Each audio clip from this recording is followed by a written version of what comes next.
is Kitty King. I am from LCO. I was born in Reserve and I grew up in New Post. And I went to school in New Post for 7 years. We had our little Indian school out there. And then for the 8th grade and on up, I went to Hayward. But I think I'd rather just talk about, when I was little. There wasn't a whole lot of no's in our world. No, don't do this, no, don't do that. There was certain places we couldn't go, but for the most part, we could just go anywhere because it was pretty safe. I mean, nobody really bothered us. We used to go fishing. My brother and I, we would go fishing at Two Boys, which is 2 miles out of the village. And it kind of boggles my mind now, because it was 2 miles out of the village, and today your kids go out of sight a little bit and you get crazy, because there's bears and everything. I'm sure there was bears back then. I'm sure there was.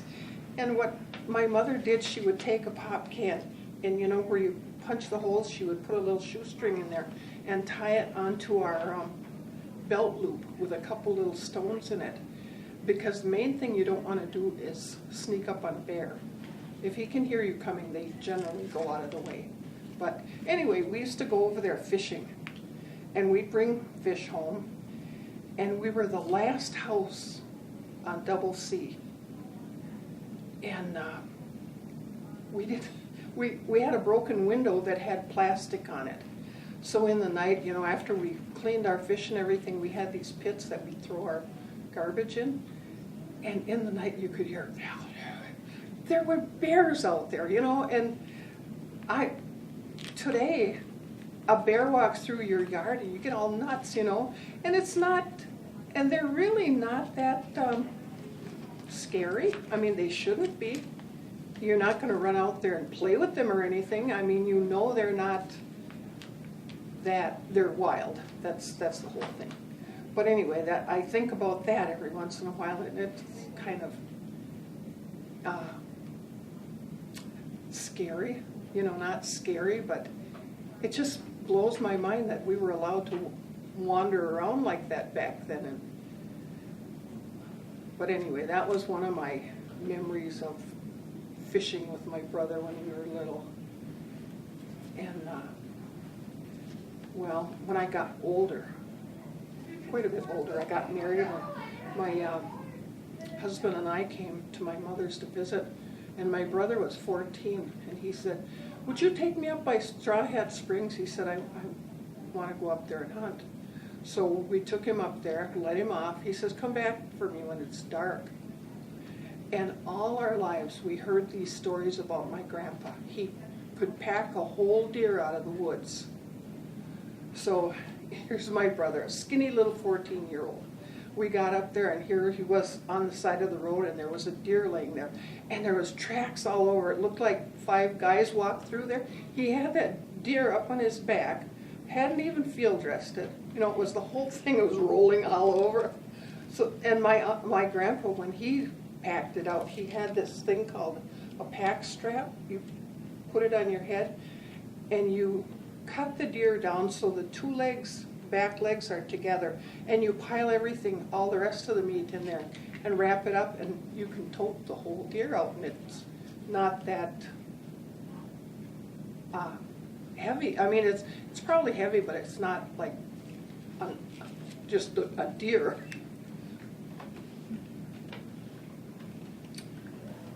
What were some of the other stories that you would have written down?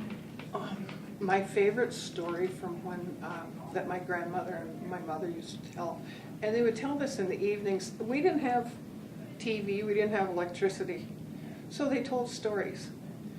And my favorite story was, there was 2 guys that had gone hunting, and this was long ago. There was no, I can't say there was no cars. I don't know if it was that long ago, but it was a while back. They went hunting, and while they were hunting, it started to snow, and somehow they got separated. And the one guy, it started to blizzard really, really hard, and he just really couldn't find anything. Everything looked the same. So he decided he was gonna camp there. And he got his little stuff for his fire, got his fire going. And every time it got going, a big gob of snow would fall on it. And he would build it up, and he was trying to make himself some tea. And he'd build that little fire up again and plop, some more snow. And finally, after 3 or 4 tries, he gave up. And that didn't stop. I mean, he was getting pelted with snow from all directions. And he was afraid, because he didn't know. He would say, "Who is that?" And nobody would answer it, but he would hear this whispering around.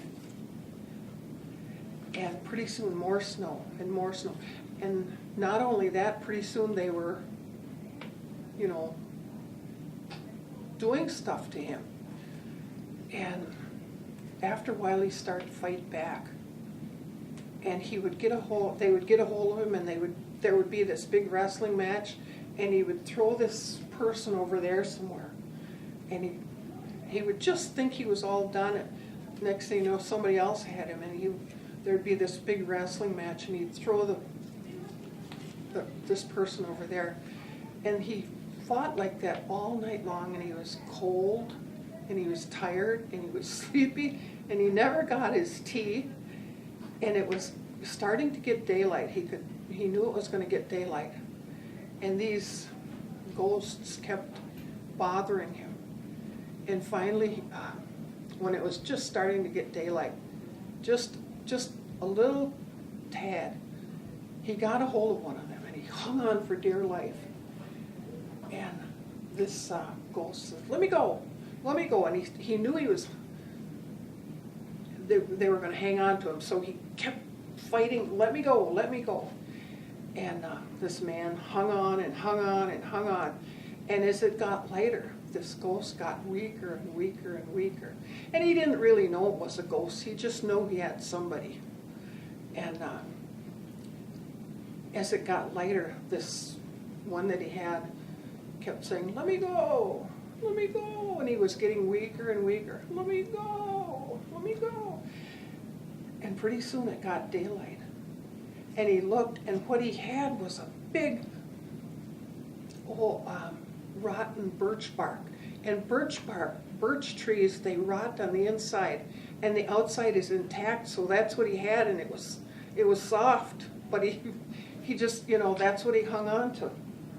So whatever it was, turned into a birch stump when it was daylight. Any other stories like that? Ghost story? Well, yeah, this is one I don't like to tell, but I'll tell you anyway. These are other hunters, and it was summer, and it was warm, and it was really bright moonlight. And these guys were hunting on the water in a canoe. And pretty soon, far off, they could hear this woman scream. It was terrible, terrible scream. And they listened, and it quit. So they kept paddling. And pretty soon, it screamed again, and it was closer, a little closer. And it would scream again, and it was a little closer. And like I said, it was bright moonlight. And pretty soon, it was right there, and it screamed right by them. And they looked, and it was a skeleton floating through the air. And I don't like to tell it because I always think it's a Catholic story, because Cain and Abel, Cain was banished to wander the earth. But I heard an Indian lady from either White Earth or somewhere tell that very same story, and she was definitely not a Catholic. So I don't know how that would tie over. So who saw the skeleton? Was it someone you knew? No, not someone I know. These are just 2 hunters. I don't know whether it was in my, they were my family or not. It's a story I heard. Speaking of you know, being raised Catholic, do you remember some of the early missionaries that were here? I've read some wonderful things in that LCO book about some wonderful priests that have been here on this reservation. And I don't remember, but there was a Father Gordon, and he was an Indian man. And then there was Sister Cyrilla, and she was my relative, kind of a distant relative, but she was a relative. My son did some roofing down in Milwaukee, and he roofed the one of the buildings at the sister's retirement home, and he told that lady that he did business with, he said, I have a relative that came here, and retired here. And they wanted to know her name, and he didn't know. He said, well, I'll have to call my mom. So he called me, and it was Sister Cyrilla Rush. And they told me when she died, but she was old. She was an Indian lady. And when you're in the convent, you can't write letters out. But if I was there and you were to send me money, then I would be obligated to write and thank you for sending the money. So that's how she got her news from LCO. And she said whenever Babe Trepanier wrote her a letter, she would have to make a really good active contrition because they like to gossip. But was there ever a convent here, or where was the convent at? I don't know. But there were a lot of Indian priests and nuns and... A few. Mm-hmm. I know one for sure was Teresa Williams. I know more than her, but right now I can't think of one. My grandma was I don't know if she was Meday, but I know she belonged to the old religion, and she was converted when she was 13, and she was a very, very strict Catholic. And my grandpa was also Catholic, but he wasn't as strict a Catholic as my grandmother. But every time when they would sit down, they sat down as a family to eat, Grandpa would always say that, grace, and they would always joke that he didn't trust her cooking. But I mean, geez, they were together forever. So. That's why he'd say grace. Yeah.